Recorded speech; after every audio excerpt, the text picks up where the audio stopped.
que está há muito tempo assistindo televisão, a gente vê algumas coisas acontecendo, algumas coisas vão mudando ao longo do tempo.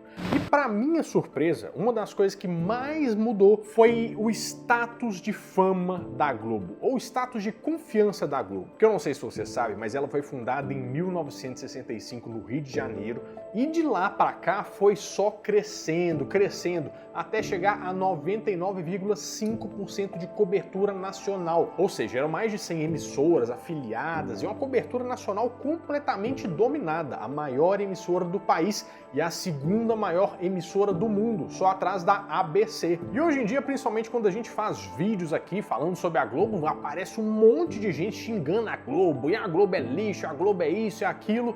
E é difícil da gente pensar como que a Globo conseguiu chegar nesse ponto. Então hoje eu resolvi fazer esse mini documentário aqui para vocês, para a gente entender o ponto de virada. Como que a Globo passou da maior emissora do país, formadora de opinião, para talvez uma das maiores contestadas desse Brasil de meu Deus. É hoje no Nerd Show.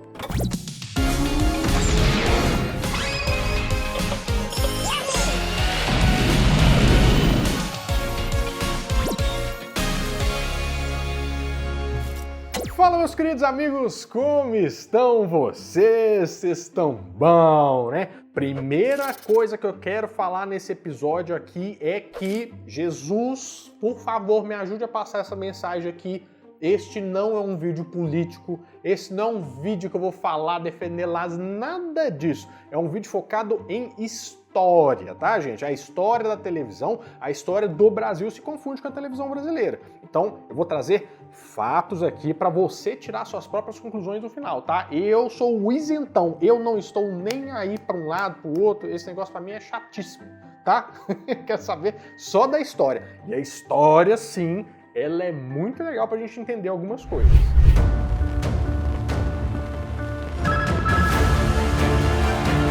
Globolixo, hipócrita!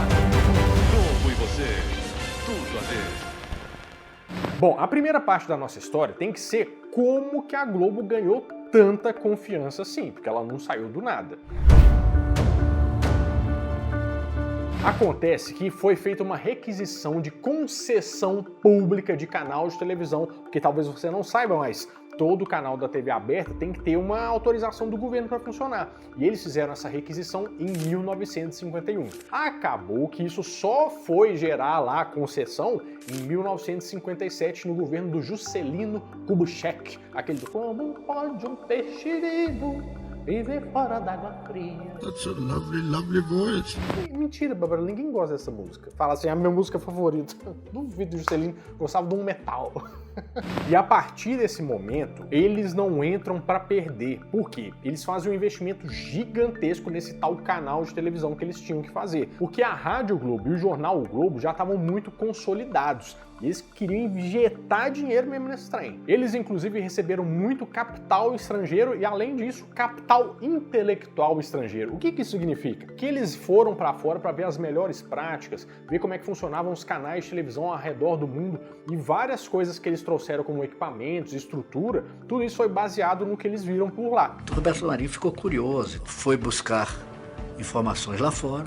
Começaram as pessoas a viajar 2 anos antes da inauguração. Quer dizer, a gente trouxe para ele tudo que aqui não existia. E no dia 26 de abril de 1965, estreava a Rede Globo de televisão. No ar, mais um campeão de audiência do seu canal 4. Que em 4 anos alcançou a liderança absoluta da audiência aqui do Brasil. Você pensa que, por exemplo, a Rede TV estreou em 1999. Ela não dá nenhum ponto de audiência. Até hoje? Até hoje, exatamente. Foram quantos anos, Aurelano? 25 anos? 25 anos. 25 em 4? Mas como que uma empresa consegue virar líder do mercado, da atenção do público em 4 anos? Eles tiveram vários acertos e um dos maiores foi investir em qualidade. Você pode falar assim, mas a qualidade da Globo é tudo horrível. Gente, vamos pensar no contexto histórico da época, tá? Você pode achar que é horrível, mas não tem como a gente falar que a qualidade técnica da Globo não é boa. Você pode não gostar, mas que o negócio é bem feito, ele é bem feito. Doutor Lineu, o pai veterinário bronqueado com os animais. Dona Nieta, a mamãe quebra-galho e seus filhos, Júnior, Tuco e Bebel. E mais, Agostinho, o genro boa-vida e o professor Floriano, o vovô Trapalhão. A grande família, nesta quinta-feira, maior, alegre, em casa, 21h30 pela Rede Globo. Um dos grandes acertos, inclusive, da época foi o telejornalismo, né? De uma forma mais séria, sisuda, mais profissional, que passava uma certa confiança para o público. E também pela longevidade desse tipo de quadro, né? Há quantos anos que tem o Jornal Nacional passando lá e tal? E se você parar para pensar, começou ali, né? Lá nos anos 60, 70, então já tem bastante tempo aí. No ar, Jornal Nacional. A notícia unindo 70 milhões de brasileiros.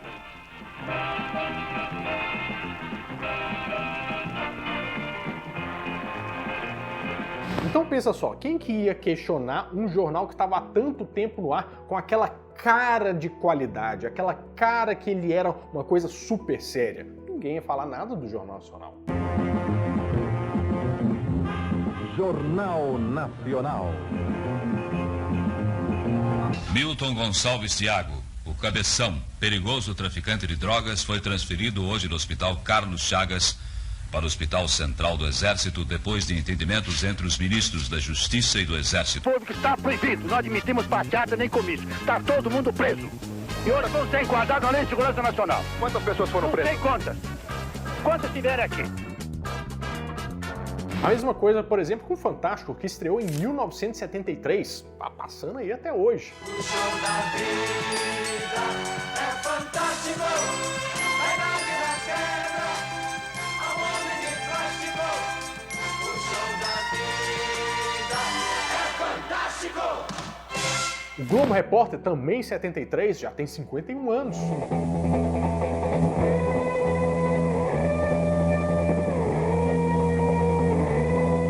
Na noite de 27 de fevereiro de 1973, 200 índios Pérez Vermelhas, remanescentes dos Sus Oglala, ocupam o povoado de Wounded Knee, na reserva indígena de Pine Ridge, Dakota do Sul. Invadem uma loja de armas e fazem 11 reféns. E até um jornal hoje, que é de 1971. Mas todo mundo quer saber, Renato, é do melhor programa da Globo. Qual? O Globo Rural? Globo Rural. Ah, o Globo Rural, ele tá no ar desde que o nosso coração está aberto para ele. Nossa, é muito tempo. Não sabe, né? Não faço ideia. Eu não devia, mas vou lhe ajudar. Rede Globo apresenta Globo Rural. Bom dia. Para a agricultura brasileira, os anos 70 foram os anos da soja. Mas o jornalismo sempre foi a menina dos olhos da Globo, né? E ele era muito à frente das concorrências. Porque, por exemplo, todas as notícias, elas apareciam primeiro na Globo, né? E você sabe que nesse mundo do jornalismo, a exclusividade, aquele furo jornalístico é muito importante para cativar a audiência de todo mundo, né?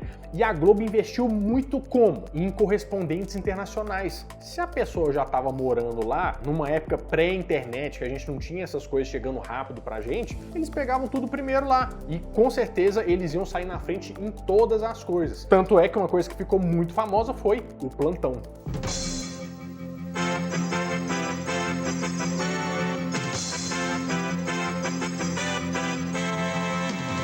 E pensa comigo um negócio aqui, ó. Se você tem uma emissora gigantesca, você tem a notícia chega primeiro lá, você tem correspondência, você dá aquele ar de estar com dinheiro, endinheirada, profissionalismo, isso aos olhos da população é uma coisa que gera uma confiança, assim, extrema. Eu tô mentindo? Não tô mentindo, né, Barbarelano? Não, Renato, tanto é que tem um tanto de coach que finge que tem dinheiro e o povo acredita neles. Exatamente. Você não precisa ser, você precisa parecer ser. É diferente. E outra coisa que a gente tem que falar é sobre o entretenimento da Globo. Porque você pode falar assim, eu não assisto novela, eu não gosto de novela. Tudo bem, não tem problema. Mas que foi um grande acerto para eles investir em entretenimento, foi. Eu sou Odete Reutemann. Isso nem você nem ninguém vai poder tirar de mim. Vai morrer. Quem matou Odete? Brasil! Primeiro, ela contava os clássicos livros da literatura brasileira, viravam histórias nas novelas. Eles tinham, por exemplo, os melhores contadores de história, os melhores diretores, os melhores autores. Eles tinham o quê? Os melhores atores também. E que ficaram com contratos fixos durante muitos e muitos anos e que nunca era pensado que eles iam aparecer em outro canal. É que nem, por exemplo, o Kleber Machado outro dia foi lá no SBT, agora ele trabalha no SBT. Eu não consigo desassociar o Kleber Machado da Globo. É difícil. Você pensa numa Fernanda Montenegro no SBT? Você não pensa. Fernanda Montenegro fazendo novela da Record. Não dá. Parece que eles criaram uma casquinha ali que era como se fosse um outro nível. E o que esse senso de panteão grego gera nas pessoas? Gera um valor que é convertido também para as propagandas. Você não percebe que quando essas pessoas aparecem nas propagandas, você não vai achar que, por exemplo, a Fernanda Montenegro vai anunciar um trem ruim, acha? Mas é claro que você vai comprar por minha causa. A Arne é a primeira dama dos eletrodomésticos e tem 2 anos de garantia. É a linha mais completa e precisava de uma atriz completa para dizer isso. Você não acha que o Tony Ramos vai entrar num negócio furado? Você acha? Teve a Playboy também, né? É. Mas não sei se encaixa. Não espere mais para tornar um dia inesquecível. Meia aliança de brilhantes legítimos em 3 pagamentos sem juros. Dê um presente da relojoaria suíça hoje mesmo. A Cláudia Raia, o Gianecchini, é só produto caro, é um negócio que você pensa que vai ser bom. Principalmente com o quê? Lembrando a nossa cabeça até que a gente tinha ali os anos 2000, né? Sem internet e tal. Vai lembrando. Com isso, a Globo conseguiu criar um verdadeiro monopólio. Tanto na parte jornalística, quanto na parte de entretenimento. E você deve lembrar, ou até mesmo você deve fazer uma coisa aí, porque eu faço. Você chega em casa depois do trabalho, por exemplo, e pra você ter uma companhia, você não liga a televisão e põe direto na Globo. Parece que é igual o Windows, não vem instalado já na sua televisão vindo aquele canal? Gente, a Globo virou o nosso descanso de tela da vida, pelo menos durante um tempo. E só pra gente exemplificar mais um pouco de como que ela moldou um pouco a nossa sociedade, assim, ela era a principal ditadora de moda da classe C e D, né? Classe C e D fala porque tem uns estudos aí, né, da classe econômica, durante anos. Então, assim, o que aparecia na novela era o que o pessoal tava usando. Vocês lembram da época do clone? Que todo mundo usava aquelas tatuagens na mão, assim, ou então um negócio que enfiava no dedo, assim, uma pulseira, que era cheia de uns negócios? Pulseira da Jade. Pulseira da Jade, todo mundo. Eu quero o penteado da moça da novela. Gente, isso acontecia direto. Várias roupas esgotavam na Renner, Riachuelo da vida, porque o pessoal tava vendo isso na novela. E outro ponto também, as músicas. O teu amor chamou e eu regressei. Uau, que legal, nós 2 pelados aqui, que nem me conheceram no dia que eu nasci. Ser mais feliz e quem sabe será.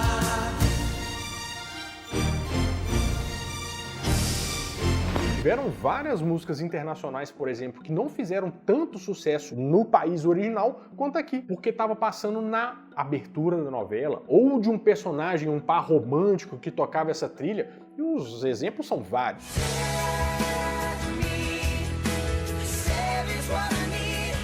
Mulheres Apaixonadas, que eu digo. Mulheres Apaixonadas, a música da... Por exemplo, quer ver um negócio? Laura Pausini, você acha que ela faria sucesso aqui no Brasil sem ser alguma música na Globo? Que ela canta um negócio mais rebuscado, assim, meio lírico? Não ia. Mas se fizer passar na Globo, até a música do Uga Uga fez sucesso. Babá, ué, ué, ué. Uga Uga. Bom, a Globo começou a ganhar bastante confiança e chegou lá, né? Mas vamos entender como é que era esse mecanismo por trás disso também. Bom, todo mundo sabe que em 1964, aqui no Brasil, aconteceu um bafafá danado, né? Porque tava um presidente no cargo, aí chegaram os militares e falaram assim, olha, sai daí e tal, oh meu Deus, diga assim, Chaves, me deu um churro, e o negócio meio que deu uma mudada total, né? E aí, se eu falo que foi o começo da ditadura, o pessoal vai falar que é o regime, se eu falo regime, o pessoal vai falar que é da ditadura. Ai, cale-se, cale-se, cale-se, você me deixa louco! Então você chama do jeito que você achar que deva chamar. Isso não importa no final das contas. O nosso foco aqui é a Globo. E olha só como é que a Globo de hoje em dia, do jeito que você enxerga ela, noticiou esse evento histórico. Ele resolveu colocar na primeira página do jornal O Globo como a revolução, dando apoio que seria uma salvação para o Brasil e tal. E não sou eu que estou falando não, tá? A matéria está escrita aí, tá na capinha, tudo isso é bonitinho. Isso é um claro exemplo de que a Globo realmente toma partido das decisões políticas no Brasil. Março 1964. O drama brasileiro chegava ao auge. A indisciplina e a desordem acabaram por entrar nos quartéis. E então via-se o país ameaçado de perder seu último ponto de apoio efetivo na manutenção da ordem pública. Falava-se em matar, em fuzilar, em destruir. A união de pelegos e comunistas afiava suas armas. Era impossível continuar suportando tantos desmandos, tanta incompetência, tamanha anarquia. E as Forças Armadas, elas próprias, mais do que ameaçadas, foram chamadas, praticamente intimadas, a cumprir a missão que o momento lhes impunha, restabelecendo a ordem e livrando o país dos trapos vermelhos que ameaçavam sufocá-lo. Para você que acha que a Globo hoje é só paz e amor, né, e coisas, ela, inclusive, não noticiou nada sobre as coisas mais truculentas desse período histórico, né? Desse regime militar, ditadura, do jeito que você quiser chamar. Pessoas desaparecidas, pessoas que foram encontradas sem vida, nada disso foi muito noticiado por eles, sabe? Os músicos que participavam dos festivais que eles promoviam, inclusive lá no início da Globo, né? Era um negócio muito forte, não eram mais chamados tanto assim. Basta de mim esse cálice, chegou menos um bom. Olá, o menino chegou. Eu sou! Alô? Alô? E a Globo tratou, inclusive, o pessoal que tava meio que protestando como vândalos, sabe? Aquele povo, sabe? Pois é, sempre aliada a uma pauta mais governista, mesmo que não seja de uma forma muito explícita, na cara, mas dá pra você pescar. E um grande papel dela foi demonstrar que meio que as coisas estavam tudo bem, tava numa nice ali, mesmo nos anos de chumbo do Brasil, que talvez você não saiba, mas foi quando foi promulgado, por exemplo, o AI-5, que é o Ato Institucional número 5, que foi feito em 1968, que vamos dizer que tinha a ditadura, 64, aí chegou a ditadura, em 68, aí o bicho pegou. Porque basicamente, não é exatamente isso, mas vamos dizer que dava plenos poderes para o presidente fazer o que quisesse, meu filho. Ele podia pintar e bordar, fechou o Congresso, aí ninguém podia falar mais nada. Ele estava com a chave do país na mão. Basicamente é isso. O ato editado pelo chefe do governo, com o referendo de todo o ministério, está concebido nos seguintes termos. O presidente da República poderá decretar o recesso do Congresso Nacional, no interesse nacional. Poderá decretar a intervenção nos estados e municípios sem as limitações previstas na Constituição. E nessa época, o jornalismo da TV Globo focava muito no tal do milagre econômico. Você sabe o que é esse milagre? É o que o Brasil avançou pra caramba ali, diz que tinha um crescimento de 10% em média por ano, que só foi visto na China depois, sabe? O negócio, nossa senhora, mas cresceu demais.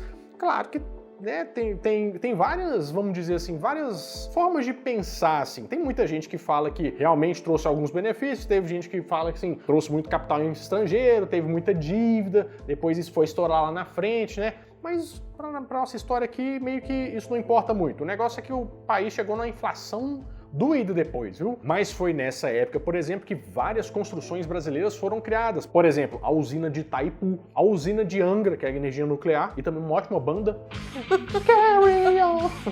a Ponte Rio-Niterói e várias outras, tipo a Transamazônica. Essa aí não acabou muito, né? Estão precisando terminar ainda, mas começou lá atrás. E esse foi um período que a Globo claramente ficou ali do lado do governo, né? Coisa que ia se repetir bastante. Por exemplo, no movimento das diretas já. Caso Caso você não saiba, em 1983 foi protocolado lá, o cara chegou e falou assim, deixa eu protocolar esse trem aqui, ó. Vai ser um pedido para que a gente possa votar, a gente possa eleger um presidente diretamente, porque tava só os militares lá no poder, a gente quer escolher quem que nós vamos votar. Só que vamos pensar, a gente estava ali há vários anos com o militar no poder, o povo tava doido para fazer um voto direto ali, nossa, eu quero votar diretamente nas pessoas, mas a Globo não começou a noticiar isso não, e os outros canais descendo a lenha, nossa, direta já, show demais, e a Globo, nada. A maior emissora do país, que o cara peidou lá na Alemanha, já tá sabendo, nada. Nada. Objetivamente, aquele episódio, e é sabido historicamente que a Rede Globo entrou na cobertura das diretas com um atraso de pelo menos 2 semanas, evidentemente que a Rede Globo estava debaixo de uma pressão política do Palácio do Planalto. Meio que isso aconteceu por causa de uma decisão do próprio Roberto Marinho, conhecido como o Bigodão, dono da Globo, que, abre aspas, temia uma ampla divulgação por parte da televisão e que isso pudesse se tornar um fator de inquietação nacional. Ele era bom com as palavras, né? Ele é muito bom pra falar que eu fico com medo de dar merda. Em bom português, né? E a primeira emissora a passar foi a Band. Os imagens pra Bi, da tela. A Band foi a primeira emissora a transmitir ao vivo um comício das diretas em rede nacional. José Augusto Ribeiro era o comentarista de política no jornal Bandeirantes, apresentado por Joemir Betting e Ferreira Martins. Milhares de pessoas estão participando do comício pelas diretas já. Essas imagens que vocês estão vendo, impressionantes, são de uma Rio Branco completamente superlotada às 4h30 da tarde. Havia uma pressão muito grande do regime militar para que o comício não fosse noticiado, mas João Saad, presidente da Band, decidiu não aceitar a ordem que vinha de Brasília. Mas só que o negócio foi crescendo, que ficou meio difícil pra Globo não fazer nada. Ela começou a pincelar sobre o assunto, mas sabe daquela forma meio... eu sei que tá acontecendo um trem aí. Tanto é que teve uma reunião na Praça da Sé lá, o pessoal direta já, e eles tinham falado que era uma reunião pros 430 anos de São Paulo. Oh, meu Deus, que aniversário grandão, hein? Um dia de festa em São Paulo. A cidade comemorou seus 430 anos com mais de 500 solenidades. A maior foi um comício na Praça da Sé. São Paulo, 430 anos, 9 milhões de brasileiros vindos de todo o país. Cidade de trabalho, São Paulo fez feriado hoje para comemorar o aniversário. Mais à tarde, milhares de pessoas vieram ao centro de São Paulo para, na Praça da Sé, se reunir num comício que pediu eleições diretas para presidente. Não foi apenas uma manifestação política. Na abertura, música, um frevo do cantor Moraes Moreira. Mas por que a Globo estava fazendo isso? Um evento gigantesco. Então, dizem as más línguas, tem alguns relatos, que os militares teriam ameaçado até tirar a concessão pública da Globo, porque os militares estão no poder.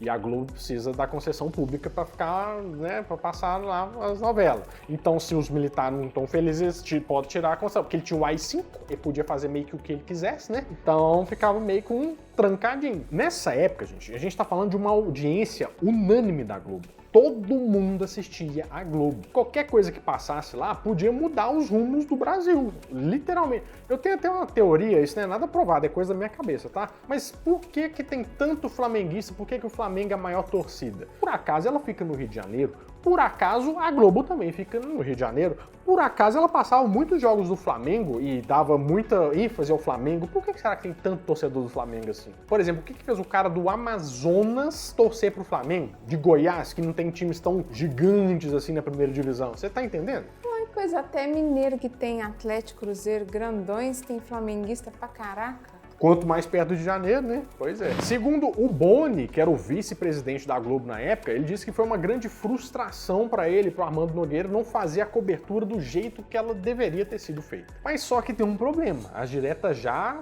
estão acontecendo, meu filho. A Globo tinha que tomar uma decisão. Ou ela ficava lá com medo dos militares, porque o negócio... Ou ela tinha que ir pra quem pagava o salário dela, né? A população, alguma coisa ela tem que fazer. Mas ela escolheu a população. E no dia 10 de abril de 83 fez uma cobertura gigantesca que pegou pedaço do jornal e tal. Porque, gente, é um público consumidor, né? É uma empresa que precisa de dinheiro. E nesse mesmo dia, um helicóptero militar sobrevoou a Globo. Meio com aquele negócio que tá falando assim... Estamos de olho no céu. Em 1984, a votação das diretas já foi feita ao vivaço, mas não foi aprovada, né? Mas só que a Globo deu uma sorte, porque assim, ficou de boa com o povo, né? Olha só, a Globo fez as diretas já, mas também ficou de boa com os militares que estavam apoiando esse movimento também, porque não era só, tipo, militares contra, não. Tinha militares a favor disso também. E também a ditadura, regime, Breguenite, do jeito que você quiser falar, ia se encerrar em 1985, um ano depois. Em 15 de janeiro de 1985, Tancredo Neves, do PMDB, é eleito presidente da República pelo Colégio Eleitoral com 480 votos contra 180 de Paulo Maluf, do PDS. Era o fim de 21 anos do regime militar. Não há pátria onde falta democracia. Mas teve um outro episódio em que a Globo também meteu a colher e dá pra gente entender mais um pouquinho dessa história, e foi o histórico debate de 1989 para presidente do Brasil. Então, chegou num determinado ponto que o debate era entre o Lula e o Collor, né? O cara das grandes frases, das palavras difíceis. Isso é uma mentira, é uma pantomima, uma patuscada. E esse debate estava sendo transmitido ao vivo pela maioria dos canais de televisão. E teve 2 blocos dedicados a cada um dos caras do debate lá. 2 pro Collor, 2 pro Lula. Beleza, rolou aquele negócio ali. Só que no dia seguinte, apareceu uma matéria editada de cada um. Só que, vamos dizer que ficou, nas palavras do próprio Boni, um 7-1 pro Collor. Aquele último debate entre o Lula e o Collor, que ocorreu na TV Bandeirantes. Aquele debate foi a primeira coisa que ocorreu, é que o Collor foi preparado para aquele debate e eu fui o responsável por essa preparação. Então, essa ajuda que foi dada ao Collor foi um pedido do Dr. Roberto Marinho. O Dr. Roberto pediu para a redação que fizesse uma edição correta do debate, não favorecesse o Collor nem o Lula. Isso não foi um pedido do Dr. Roberto. Mas sabe como é que é? O dono sempre, quando ele fala, há uma certa preocupação em atendê-lo. De forma que a redação, ao fazer um exame disso aí, teve o cuidado de dar uma colocação que favorecesse o Dr. Roberto. Quer dizer, o Collor havia ganho, diz o Armando Nogueira, de 2-1 e apareceu no ar de 7-1, como a Alemanha e o Brasil, né? Além da edição ficar muito tendenciosa para a vitória do Collor, né? Eles também deram 1 minuto e meio a mais pro Collor. E assim, eu tô te contando isso aqui, mas não é para falar assim, olha, a Globo ficou do lado da direita do Brasil. Não, eu não tô falando que é sobre isso. Eu tô falando é que, na verdade, a Globo sempre tá do lado do vencedor. E isso claramente, historicamente, já foi dito até pelo próprio Roberto Marinho. Não tinha problema nenhum em dizer isso. Mas não tô falando que é só ele, não. O Silvio Santos também adorava fazer um negócio assim. Ele é o meu amigo, eu sou admirador dele, profundamente grato a ele. Quero que ele dê a sua opinião sobre os 2 assuntos. É o presidente Figueiredo. Presidente, por favor, o senhor está me ouvindo? Pois não, Silvio Santos, estou lhe ouvindo, sim. Bem, muito presidente. obrigado. Boa noite, Silvio. Boa noite, presidente. Lula, muito obrigado a você por ter vindo. Felicidades a você na eleição. Obrigado. E quando quiser, a Casa das Ordens. Tchau. Tchau, Lula. Sempre acompanhado pelo empresário Silvio Santos e pela diretoria do Sistema Brasileiro de Televisão, o presidente da República viu de perto o resultado de um investimento grandioso. Ninguém sabe o que vem por aí, cada um diz uma coisa, e eu gostaria então de chamar aqui no palco o nosso presidente, o presidente Michel Temer, para que ele venha conversar com vocês, telespectadores.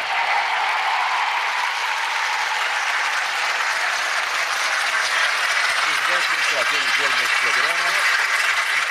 Pode ficar aqui. Vamos sempre lembrar que a Globo é uma empresa, né? E ela está jogando sempre do lado de quem está vencendo, para ela é muito cômodo. Mas será que é cômodo sempre? Meu Deus, é agora que nós vamos ver que a porca torce o rabo. Ainda jogando do lado de quem vai ganhar, a Globo fez uma cobertura gigantesca daquela coisa da Lava Jato, do impeachment da Dilma. Eu não estou falando sozinho aqui, não. Tava de boa lá, paz e amor. Não tava, Orlando? Paz e amor passando, ao vivaço lá a votação, o negócio tava lisinho. Isso aconteceu em 31 de agosto de 2016, quando o vampirão, o Michel Vampírico Temer, virou o presidente do Brasil. Ele era o vice. E toda essa cobertura da Rede Globo, inclusive que sempre tinha um esgotinho vazando dinheiro no Jornal Nacional, vocês lembram disso? Sempre tinha um tubo assim, ó, o dinheiro caindo no esgoto. Assim.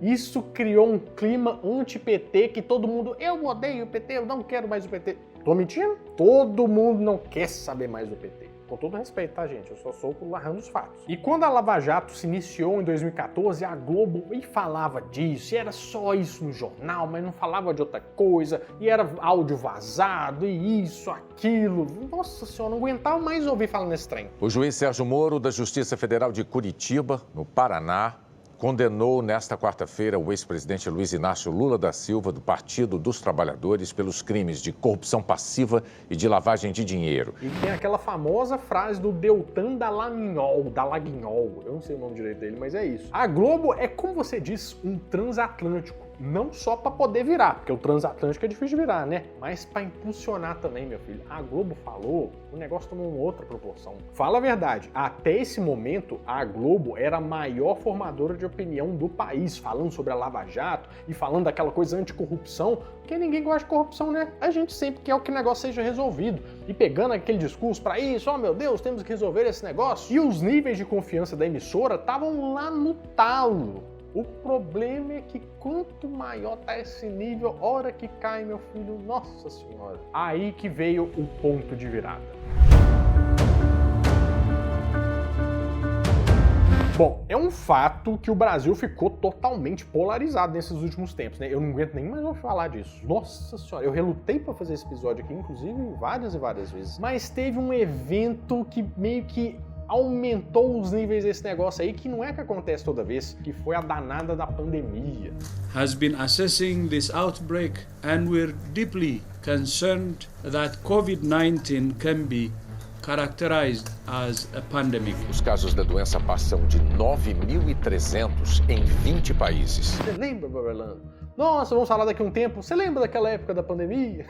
O que é o seguinte, ó. O Brasil teve um governante a partir de 2003 com uma ideologia política e depois foi pro extremamente o contrário, né? Teoricamente. Quando a Lava Jato chegou ao final em 2021, apareceram várias inconsistências, meio que deixando uma pontinha de dúvida ali se o negócio era de verdade mesmo. E a Globo, que sempre tá do lado das notícias, que precisa vender, da audiência e tal, começou a sentar o pau na operação na Lava Jato. A revista Veja, em parceria com o site The Intercept, divulgou hoje novos diálogos atribuídos ao então juiz Sérgio Moro e a procuradores. A revista afirma que as supostas conversas no aplicativo Telegram mostram que Moro orientava de forma ilegal ações da Lava Jato. E foi aí que ela se jogou pros leões, viu? Nossa senhora, porque ela já tinha aumentado aquele clima gostoso, né? Anti-PT, que não sei o quê. E aí ela vai e começa a descer o negócio, ela foi vista como o quê? Uai, mas não tava lá o negócio ali da justiça, anticorrupção, agora você está defendendo isso? Meu filho, isso aí foi uma faísca numa pólvora. E foram pegando esses personagens dessa operação e vai pro governo e a Globo metendo pau e chegou um ponto que a Globo foi disso. Você ficou preocupado em perder o último capítulo de Pecado Capital? Não fiquei não, tenho muita confiança na Globo, né? Pra isso aqui, ó. Durante a realização deste exame... Só um minutinho, vou esperar. É isso aí. Só um minutinho. Peço desculpa a todos. E a Globo meio que resolveu dessa vez não cometer os mesmos erros do passado e não ir para um lado tão radical assim, ou defender um determinado candidato, ou pelo menos transparecer isso. E a gente lembra dos 3 exemplos anteriores, né, em que ela meteu a colher e ó... E uma coisa que mudou bastante também foi o jeito que a gente recebe as informações. Porque antigamente, se a Globo falasse que tal pessoa era boa, era ruim, o seu pai, a sua mãe, as pessoas daquela época, com certeza eu ia ficar ali, ó, eu confio na Globo, eu vou junto com aquilo. Mas hoje, você recebendo informação de tudo quanto é lado, inclusive informações erradas, né? A gente acredita em qualquer lado agora. E a Globo recentemente vem também tomando partido de umas pautas mais sobre minorias, sobre... Você sabe do que eu tô falando, né? E eu tô pra te falar que, olhando a história da TV Globo, não é nem que ela tá à direita, tá à esquerda, tá no centro, tá de cabeça pra baixo.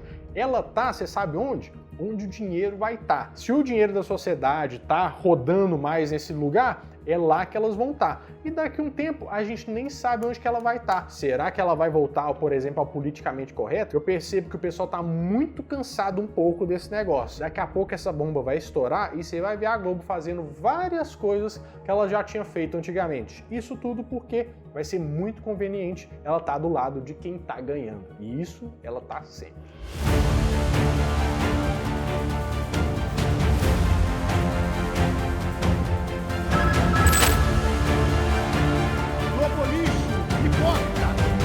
Globo e você, tudo a ver.